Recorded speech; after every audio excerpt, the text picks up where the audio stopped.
You are listening to the IFH Podcast Network. For more amazing filmmaking and screenwriting podcasts, just go to ifhpodcastnetwork.com. This episode is brought to you by Sapelo Insurance. Sapelo is Georgia's premier film insurance agency. With over 10 years of experience in commercial lines and with film industry professionals on staff, Sapelo offers you the insurance you need for your next project, including equipment, general liability, auto liability, workers' comp, guild travel, and more. Contact Sapelo when you are starting your next production. For more information, check out their website at sapeloins.com.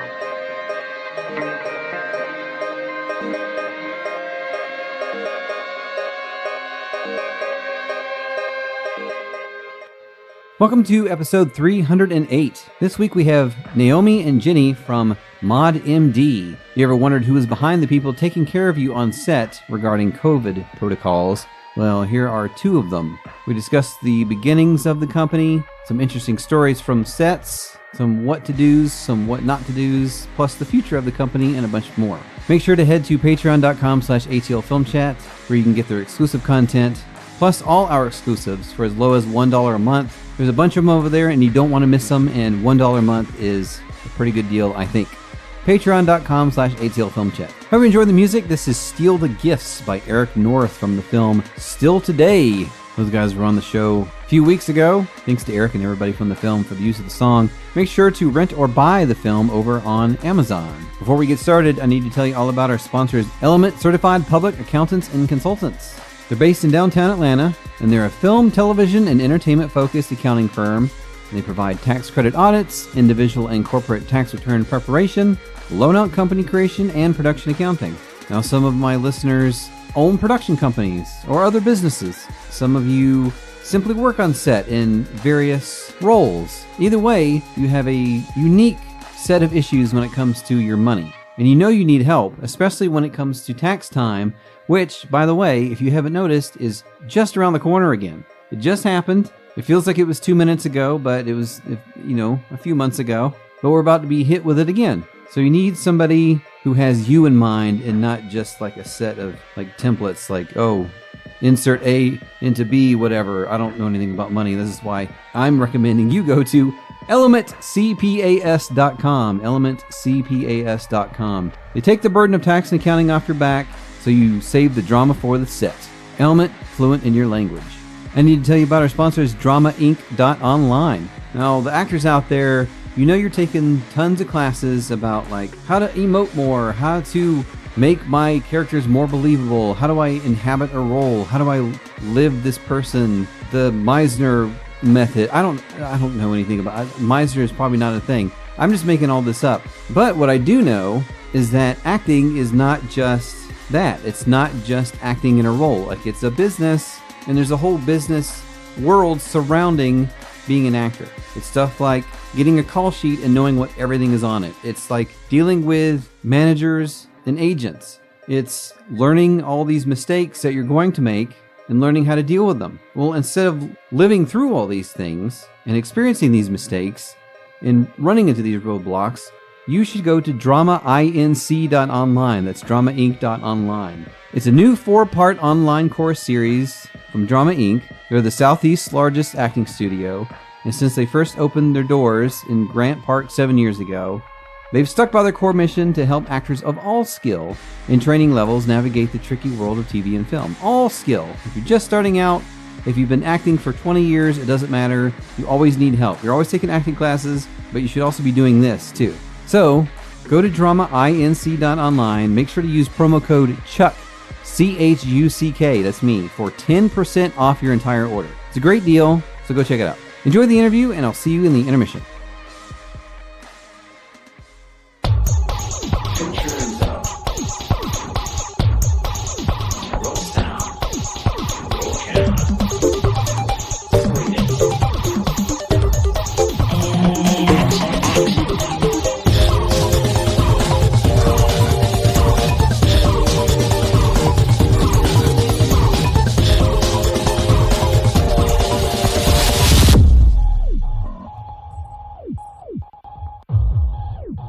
So the way I've been starting these episodes is I've been asking people what they've been doing during COVID.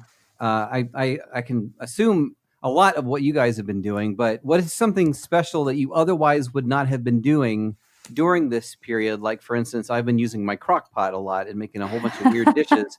What have you guys been doing during this time that you discovered for yourself? I love that question. I've actually been doing a lot of cooking too, which has been fabulous. Yeah. Since we're not going out to restaurants so much. So I've been doing a lot of home cooking. Baking and stuff, because I saw a lot of people like baking bread and stuff. And I did talk to one person who was making their own wine, which I thought was interesting.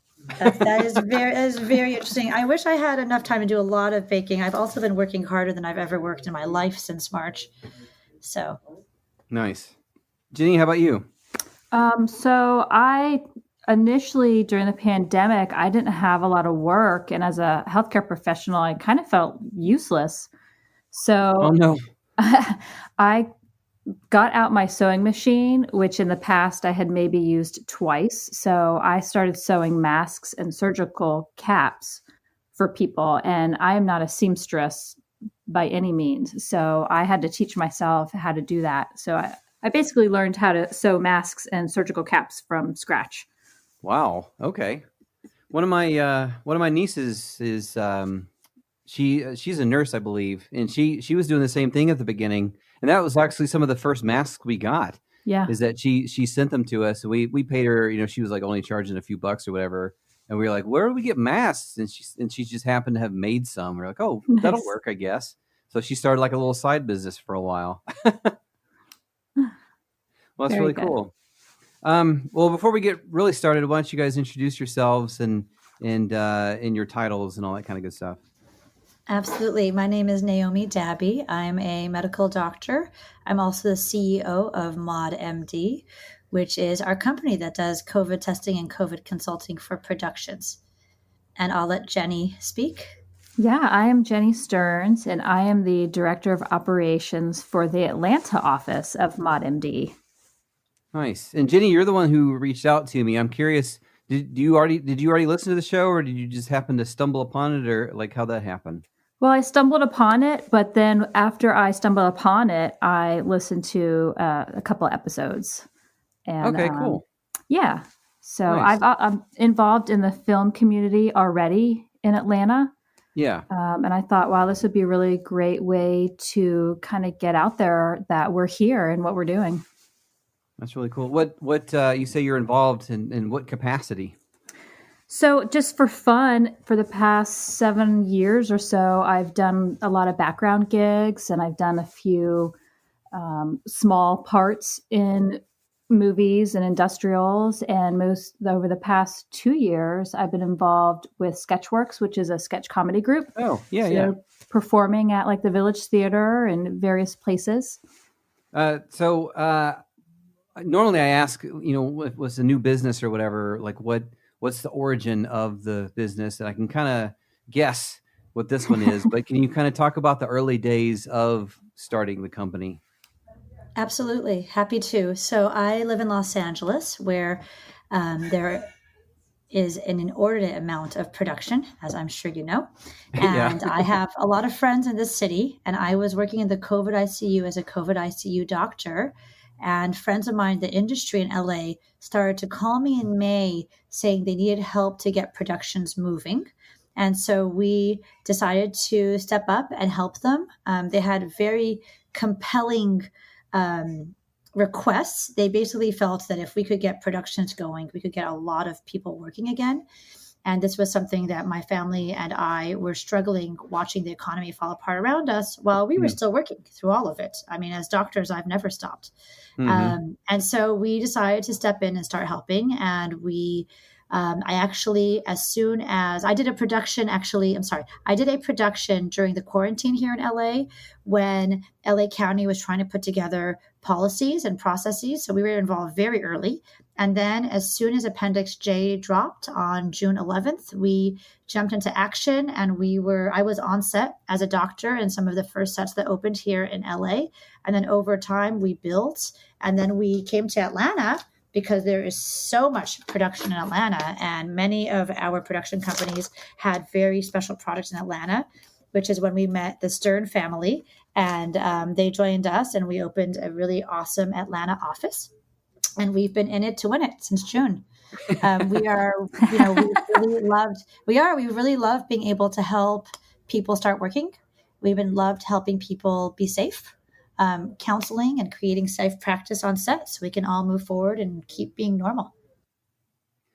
Nice. Yeah. Jenny, talk about that from your end about starting up heading up the Atlanta office and yeah, just the experience of that, I guess. Yeah, sure. So during the first part of the pandemic, I wasn't getting much work as an occupational therapist because there just weren't patients at the hospital. And when this opportunity came along to us, I thought it was going to be a really great way to kind of mix my healthcare world with my film world. And I've been working nonstop ever since, but I absolutely love this job. It's been a lot of fun. It's different because, as Naomi can attest to, we're used to working with sick people or injured people, whereas most of the work now is working with prevention and trying to keep people from getting sick. So it's a lot of education, but it's a lot of fun. People are very thankful to have us around and thank us all the time and come up to us and just say, we're happy that you are here with us and helping us through this. So it's really satisfying work as well. I was definitely going to ask about the response. I mean, I know people were probably still are very nervous just to be on set. For some people can be just harrowing. And I imagine having a presence there, people know how to keep them safe is just a blessing, I imagine. Yeah, we've had a lot of great response. I think the presence of medical professionals has been welcome. And like Jenny said, I think people have been thanking us, particularly when there is a positive on a set and we know how to counsel everybody and what the right plan should be. So, I think it's been we've been very welcomed to come and become a part of all the magic that you all do.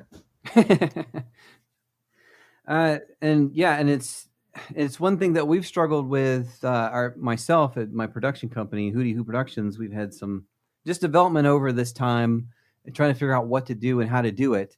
And I guess just talk a little bit about like the process as a whole. Because we still haven't shot anything. My co-producer, Dustin in particular, is just super, super nervous about getting people on set. So maybe to assuage his fears, maybe talk about like, what does it look like on set right now in regards to COVID plans? Absolutely. I mean, here's the great news, Chuck. We have done so many productions successfully that we all have experience now, and we have proof of concept that we can do this safely and successfully complete a production from start to finish, even during the craziest of times. Even during the craziest of times or the craziest surge, we've managed to be keeping these productions safe. The process includes testing, which happens very regularly depending on how exposed you are. So some crew are being tested once a week. Some talent who are unmasked are being tested 3 times a week. The process also includes check-in processes where a compliance officer is now checking people in to check their temperature, checking if they have symptoms, and clearance to even get on set. And then while they're on set, there is a compliance officer who is making sure that people are doing things properly, that things are being done safely, that people are keeping 6 feet apart, that they're wearing their masks. There are medical professionals available to answer questions and keep your set safe. That's pretty much what it looks like. It's been a really interesting time. Jenny, do you have any thoughts to add to that? Oh, sure. We do a lot of behind the scenes things as well. We will review safety protocols with production companies and the individual shows. The other day I went on a scout mission at a studio with a production that we're going to start filming with in February and walk the premises with them to figure out where to put Video Village and the sound people, and where are we going to put the contestants and hair and makeup, and kind of working through a lot of logistics and any questions they had regarding safety. So that's what we do pre-production. And then everything that Naomi was talking about is what happens when we start filming. Yeah, all that stuff you mentioned is stuff that we've talked about extensively amongst ourselves, just like, where do you put things? That basic, like, we can't just throw stuff in a pile anymore. Everything has to be separated, or like food protocols. It just seemed like everything just literally, you just have to be super duper careful with literally everything. So yeah, and for me, just even thinking about talent, and you mentioned people who cannot wear masks because you can't be on screen and have a kissing scene or something and wear a mask. It doesn't make any sense for the scene. So there's people who are just not going to have masks, and just the whole. And I've heard of different productions using like the whole different colored bands thing, or like there's so many protocols out there. I guess is it a little bit like the Wild West as far as that goes, or is it just like, or is it like it's not like a one size fits all, I guess. Like if you go to one production, there's like 10 people. You go to another production, there's like 200 people. They're going to have different protocols, I imagine, right? Well, I mean, actually, Chuck, the protocols are pretty well spelled out. I mean, if you're following union guidelines and SAG guidelines and DGA and the Safer Way Forward paperwork, they're actually very well spelled out. The piece that I think is the Wild West is I don't think there's enough knowledge about testing. And so I think that people are sometimes using the wrong types of tests for their productions. Yeah. Okay. And I think that there's a little bit of Wild West with the types of compliance officers you're using. But if you're really following the protocols, they're pretty well spelled out. And working with any of these companies that are doing this regularly, it's pretty much like clockwork. I mean, everything is happening kind of the same way at this point. And we have a lot of experience with it. And we're not the only company that does this. There's many companies that do this now. We're one of the first, but there are many. Well, talk a little bit about the tests, I guess. Like what are some of the tests to do and not to do that you mentioned? So, I think it's really important to get educated about the tests. I like to think about them in different categories. One category is the in-lab process test. And the second category would be the rapid tests that are being done on site. And the in-lab process test is fascinating, because some labs are CLIA licensed and using an FDA EUA process. Some labs are just using their own made-up test that has no FDA EUA. So, picking a laboratory partner or a partner who is using the right kind of PCR test is really a big win. That's one series of tests, and that is really the gold standard. We have so much data about it. Those tests are just about 100% great on the negative and positive side. And then there are tests that are called rapid tests. We have two that are commonly available. One is called the rapid molecular test, which is a molecular PCR. The second one is called an antigen test. That would be like the Sofia de Quiver, which you guys may have seen out. And those are actually much more available. The antigen test is more available than the molecular.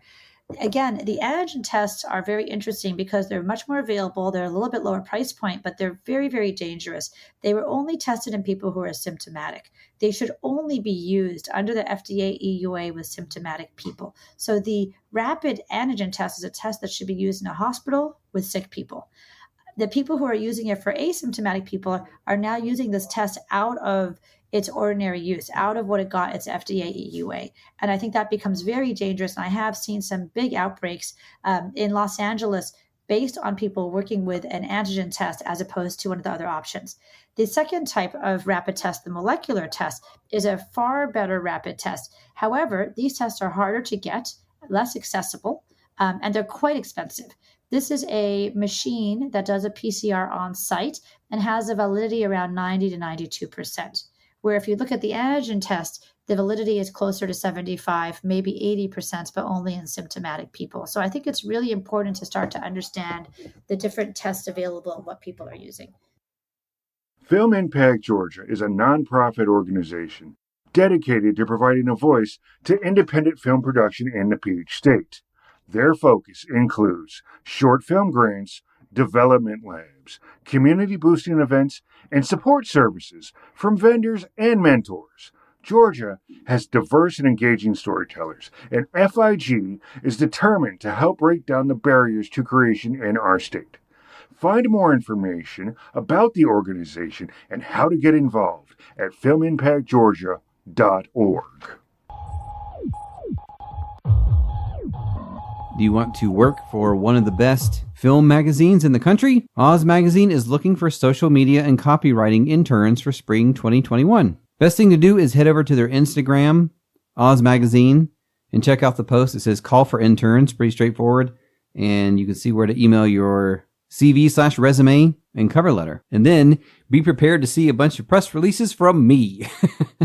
Didn't see too much going on. The Atlanta Film Festival still has their Kickstarter going on, by the way. Thanks to them for sponsoring the show. If you're hearing this on Monday, the 21st, there's still time to give. I know a lot of people don't have very much money right now. Speaking for myself, too. I mean, we are pretty flat broke.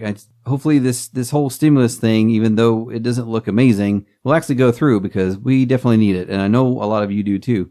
But if you just have like $1 or $2 to give to the Atlanta Film Festival, it's going to be happening this spring. We still don't know exactly what it's going to look like because things change day to day. There's news of this vaccine, which this whole episode is about COVID and the vaccine and everything. It's looking promising. There's a bunch of vaccines actually. They're all competing to be the best. But it might still be just drive-in and virtual. But no matter what it looks like, it's going to be happening. And the Kickstarter is just to make sure that it's that much better, right? Like they use it to bring filmmakers in to talk to people, talk to crowds watching the movie and be like, here's how I did this and whatever. And let's meet up and I guess Zoom later, maybe if that's still going on. But every cent that goes towards this just makes a better film festival. And we want very memorable film festivals. You meet more people, you have more fun, you remember them, you remember the movies better. You remember, like sometimes I remember certain foods I actually had at past film festivals because they were so good. And they had, sometimes they would have those, I forget what they were called, but they were a movie and food together. And it all ties together. It's like a sensory overload and it's a lot of fun. So stuff like that is where the Kickstarter will go to. So just head over to Kickstarter, look for the Atlanta Film Festival and give what you can. Again, everyone understands that if you don't have any money, you just don't have any money because this has been a nightmare year. This month in particular has been pretty rough. But let's all look forward to the spring to have a great Atlanta Film Festival. And hopefully cross your fingers and your toes and whatever else you can cross that we're going to actually be able to do it in person and hug each other and high five and watch movies. And it'll be awesome. Can't wait. Yeah, so speaking of COVID stuff, I listened to Sawbones, which is one of the McElroy family podcasts. And it's Justin and his wife, Sydney. And Sydney is a doctor and she's very knowledgeable. And they have all these episodes. I've been listening to it for a while. I mean, I'm not super interested in medical stuff, but they just have a way of breaking stuff down because Justin plays kind of like a dummy in a way. He's like, I don't understand anything. So, to us, that's helpful because the rest of us are dummies. I don't know what most of this stuff is talk about, but she makes it interesting. And this latest episode that came out was about just COVID and the vaccine and questions about it. Like for instance, was it rushed through? Yes, but it's safe. Does it rewrite your DNA and turn you into a fly? No, unfortunately, but no. Stuff like that. So I would recommend checking that out if you're kind of worried about the vaccine, which I definitely get because everything about this entire experience and this entire year, how are you supposed to trust anything? It just seems like everything has been topsy-turvy, so I get it. But I definitely recommend checking that one out. It's very cool. It's especially helpful to me because, like I was talking about last week, I was in isolation. I think I was recording that in isolation because I got tested positive. I got a positive test for COVID. I got 2 subsequent negatives the next week. And then I got a PCR test that was also negative. So I was okay to come out. I still need to get my antibodies test. Never had any symptoms. Never had anything really wrong. I had like a sniffle one time and that was it. So I was very lucky, very lucky. Got a lot of really nice messages from everybody. Family, friends, and listeners, which was super cool. So I really appreciate that. Yeah, we're in the home stretch. The doctor and my follow-up little telehealth thing, I was just telling her, like, I have no idea how I got this. And she just basically said, like, look, it's everywhere. Like, it's just flat out everywhere. Like, there's no telling. And I said, okay, that's terrifying. Thank you, doctor. So So yeah, we're in the home stretch here. Like, hopefully the end is just around the corner. So just keep wearing those masks. If you're on set, for Christ's sake, just keep wearing the masks. Wear your little wristbands. Wash your hands. Stay the hell away from everybody. I know you're like, oh, I just want a hug. No, just stay away from everybody, and just be careful. Don't be dumb, and we can all hang out again very soon, very soon. And make sure to listen to Naomi and Jenny, who I really appreciated coming on the show. Just very interesting hearing all this from their perspective and their side. They're the ones doing all this work, keeping us safe. So it's very cool. So I want to get you back to the interview so you can learn more about this. Make sure you're working on your stuff. Keep writing, keep directing, acting, whatever you're practicing on doing, art department stuff, whatever it is, making music, whatever. A little bit of progress is progress, even if it's just one paragraph a day. Still progress. Eventually you're going to have a script and you're going to be like, man, that was a lot of paragraphs, but now I'm full of paragraphs. There's 90 to 100 pages approximately. I'm going to send this to my friends and maybe they'll hate it, but then we can learn what to fix and then it'll be even better and it'll have different paragraphs, stuff like that. So keep at it. All right, back to the show. Well, that's very interesting, especially to me. Even actually when Jenny emailed me, I was in isolation because I had just gotten hit with a positive case, a positive test, but it was a rapid one. And as soon as I posted like, oh, woe is me, I never had any symptoms. I'm completely fine, by the way. Just people listening, Yay. like everything was fine. Nothing happened. But, I post something like, oh, I've got a positive. And they're like, is it a rapid? And then everybody's like quoting all these figures at me like, oh, what's this, false positive, false negative and stuff. I'm like, I'm isolating either way. So it doesn't really matter, I guess. But, I got 2 subsequent tests the next week and they both came back negative. Then they did a PCR one and that came back negative. And I'm like, did I have it or like what?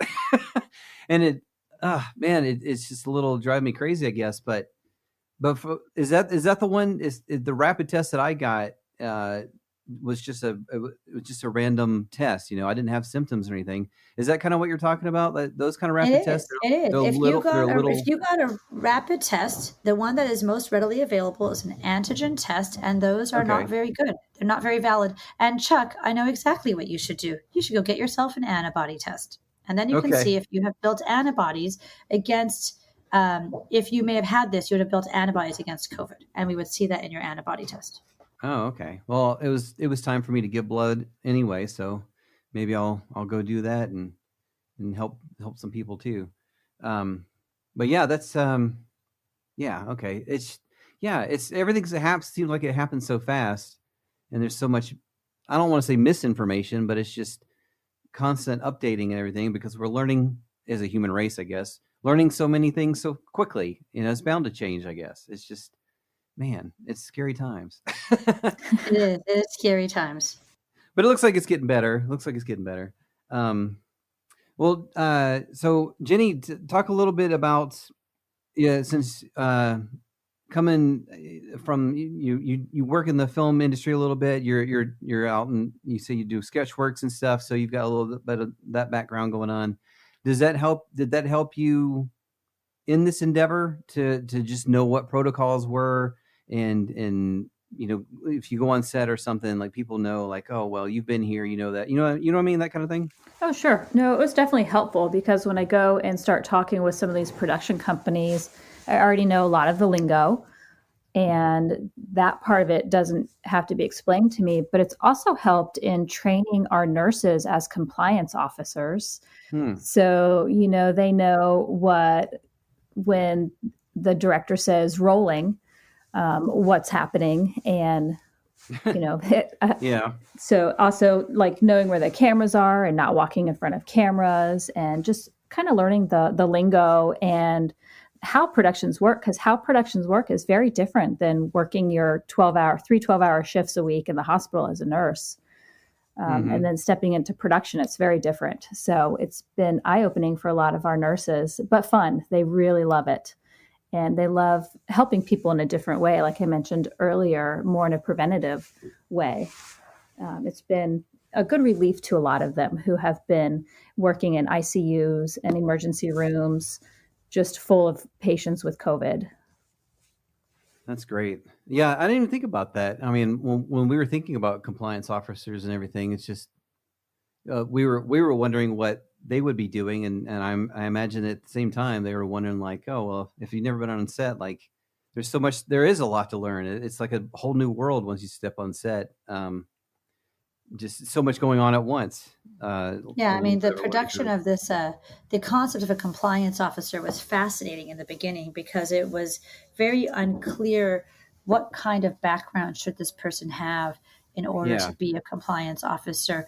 One of the, we had no intentions of getting into the compliance officer staffing business when we were doing a testing business, but some of our production companies came to us and said they can't find anybody to do compliance who isn't a security guard or a production people who have pivoted to create a new job for themselves and watched a video.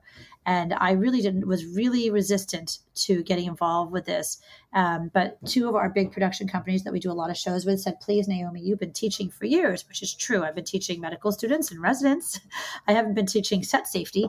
And so we put together a program to educate and train medical people to be compliance officers. And I think there's all kinds of people doing it.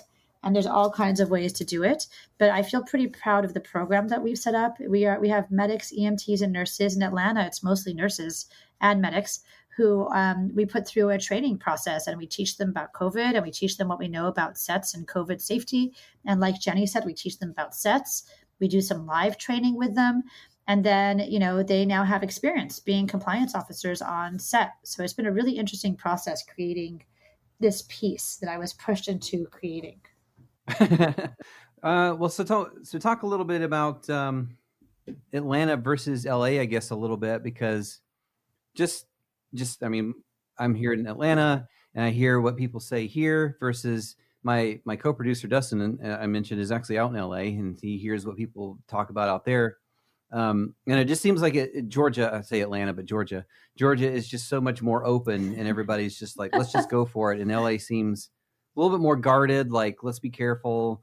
Let's not try and kill everybody. And from outside, again, I'm not on set. I'm not doing anything right now. It sounds like Georgia's just like, yeehaw, let's go, which sounds kind of like us. Can you talk a little bit about that? Like, is that the truth, or like, how is it out there?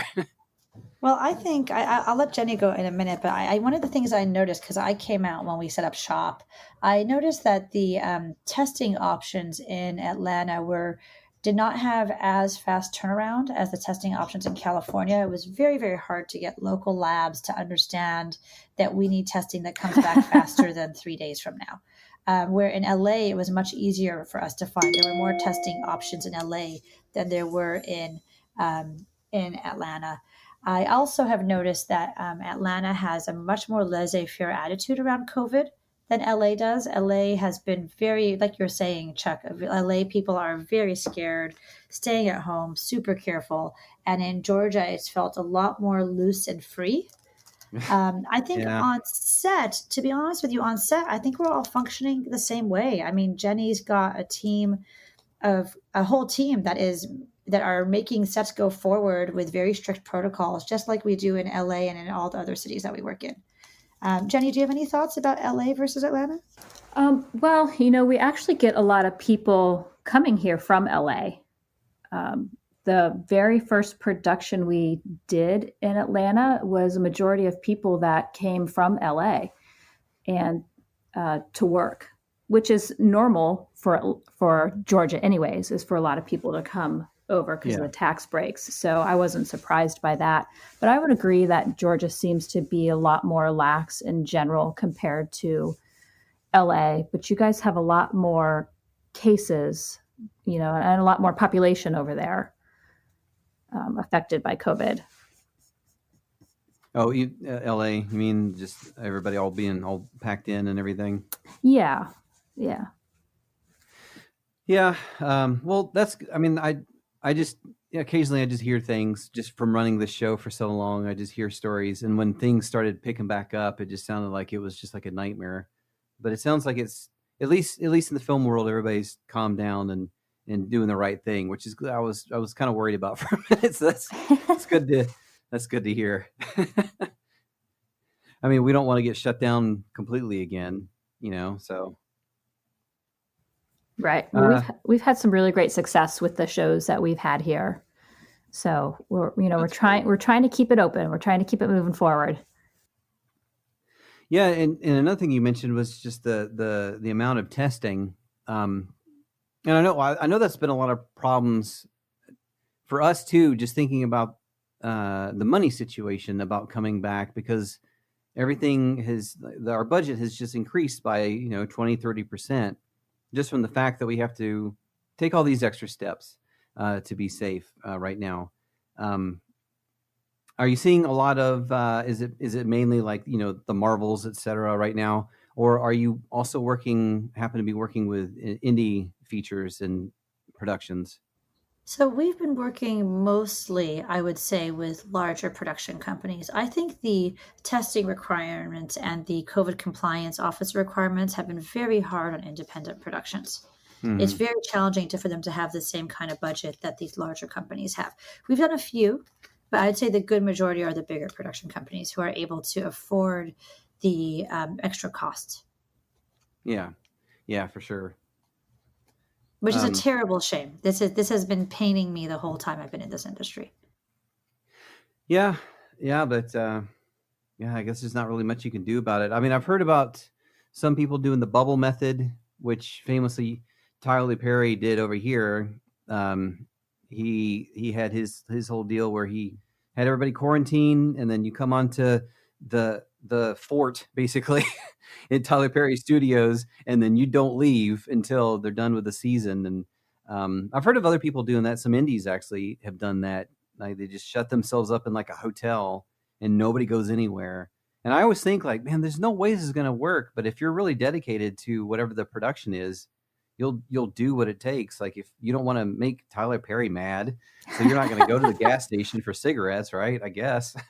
I mean, Tyler Perry was fascinating. Our offices in Atlanta for the first 3 months were actually on the Tyler Perry nice. Okay. site. So we were there, and we saw and met the people that were working there and living there. It's not without testing at Tyler Perry. They're still doing testing, actually, including for their staff. I have been involved with a number of shows who've done bubbles, and I can tell you that none of these bubbles have been completely strict. I mean, it doesn't. It's a great idea and concept, but you get it like 20, 30, people staying in the same place for so much time. Eventually, somebody breaks out, and it happens on every single one of the bubbles that I've been involved with. Oh. See, I think the bubble concept is a great concept, but in practical ways, it hasn't really worked. Okay. See, I was trying. Yeah. Okay. I mean, it makes sense. Like you said, you want to believe. Yeah. I mean, you're hearing it with the sports leagues, and they tried the bubble, and then inevitably somebody will be like, well, I'm going to go get Taco Bell. And then 30 people have COVID all of a sudden. And like, well, is that Taco Bell worth it? I don't know. Yeah, that stinks. That stinks to hear. But that's interesting. That's really interesting. You were there during that Tyler Perry experience. Cause I just didn't think when they released that plan, I was like, there's no way. But I guess they made that whole, or you would know it better than I did. Yeah. There's staff there. There's staff that are living there. It's fascinating. Yeah. I also spent some time in a bubble hotel, one of the other shows that we did. And I can tell you, it was so trapping. I mean, I was there their opening week, and I was with them just for a few days. And I was like, this is crazy. Oh, really? Yeah, it was crazy because they were watching the door of the hotel to make sure where everybody was going. So if you left the hotel at the wrong time, going to the wrong place, you couldn't come back. You're done. Oh my God. It was crazy. I got out of there a couple of days. I was like, doctor is out. No more. I was. I wonder if that led to some people just wanting to break out and go run in the woods or something, and just because you naturally want to go like, I got to get out of here because that's just my personality. Man, yeah, it did. It did. By the end of that run, there were people who had gone out and broken the bubble, and they got kicked off the show because the show was watching the door. Man, all right. I definitely heard. I remember there was a call for extras for a production, and they were like, because a lot of companies were cutting out extras because it's a nightmare upon a nightmare. Just so many people. but they were like, yeah, we're going to have some people and you're going to be auditioning for this. And then you're going to come in our bubble. And there was this strict, like, if you can't come live with us for 2 months, just don't even put in your thing. And I was like, man, for a background role, I don't like, I like being on set, but I don't know if I could do that. You gotta really love it. I've seen casting calls for background bubbles. And I thought that was pretty interesting. Yeah, it's fun, but I don't know if it's that fun. So a lot of shows actually treat background as if they are Zone A players, and they will test them 3 times a week, just like they would cast. Okay. Or they will get a core group and frequently test them, and they will hire more than they actually need. So if they need 25 people, they might hire 40 people, knowing that some of them might go out. Yeah, that's smart. That makes sense. Just go ahead and factor in those jumpers right ahead. Yeah, jumpers. Okay. That makes a lot of sense. So as we kind of wind down, tell me what is over the past almost year, what is something when you look back on this business, what is something you wish you would have done from the beginning that you've learned since you started?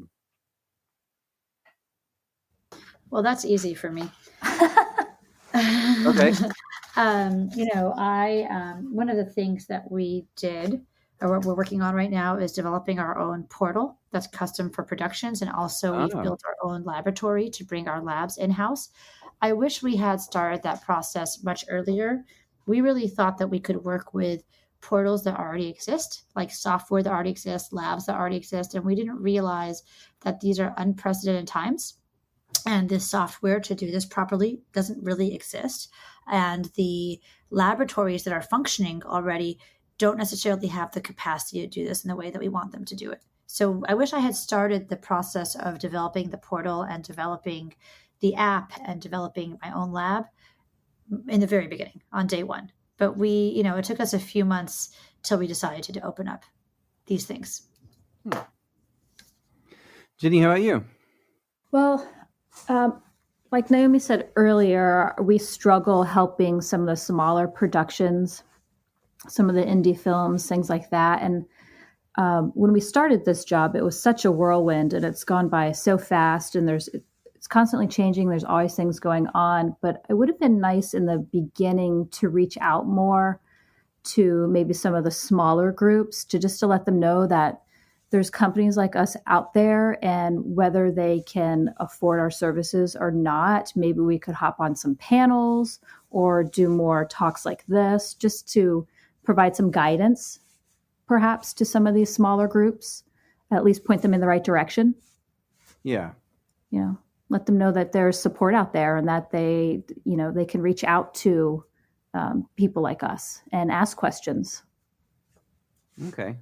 Well, hopefully they're all listening to this right now, and now they know. Now they will. That's right.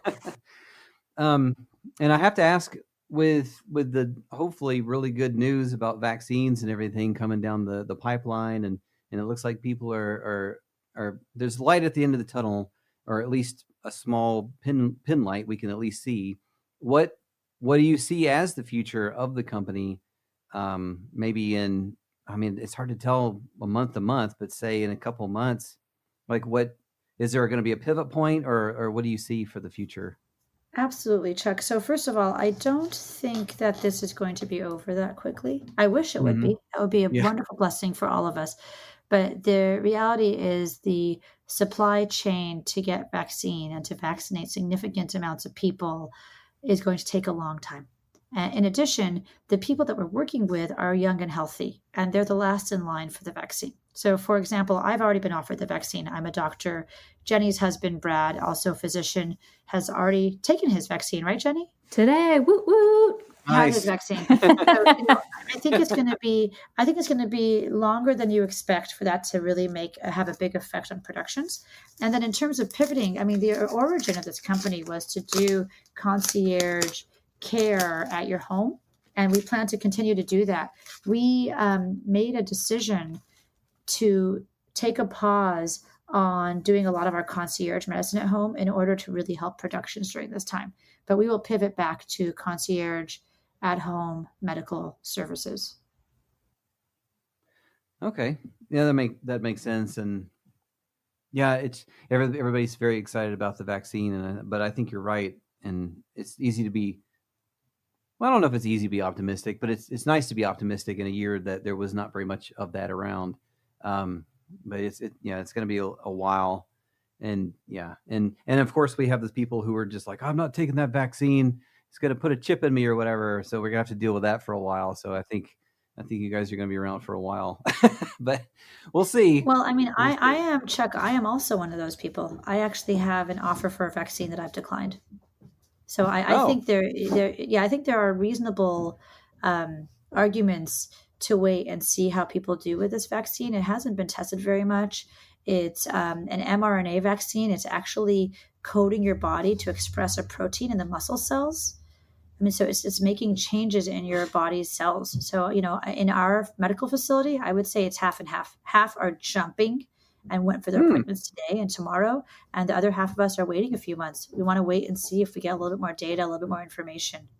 This is a vaccine that's been pushed out very, very fast. I am very hopeful for it, but I'm also very mindful of what I put in my body.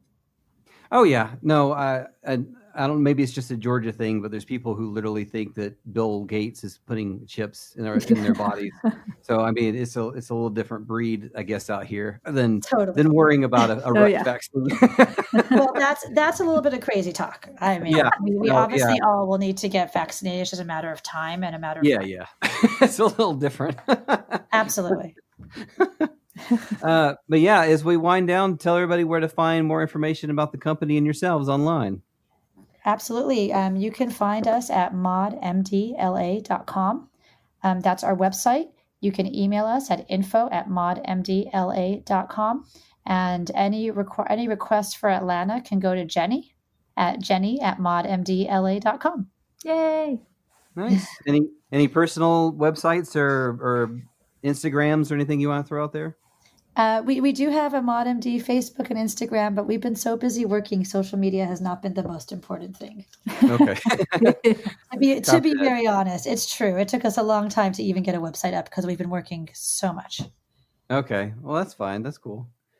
Well, thanks for coming on the show, and I really appreciate you two both coming on and telling me about this. I know there's seriously a lot of people who are just very curious about how this all works and who's behind helping us out to not die on set. And we really all appreciate it. I speak for everybody that we all really appreciate it. And thanks for coming on. Well, thank you for having us, Chuck. It's been fun. Yeah, thanks for having us, Chuck. And let's keep in touch.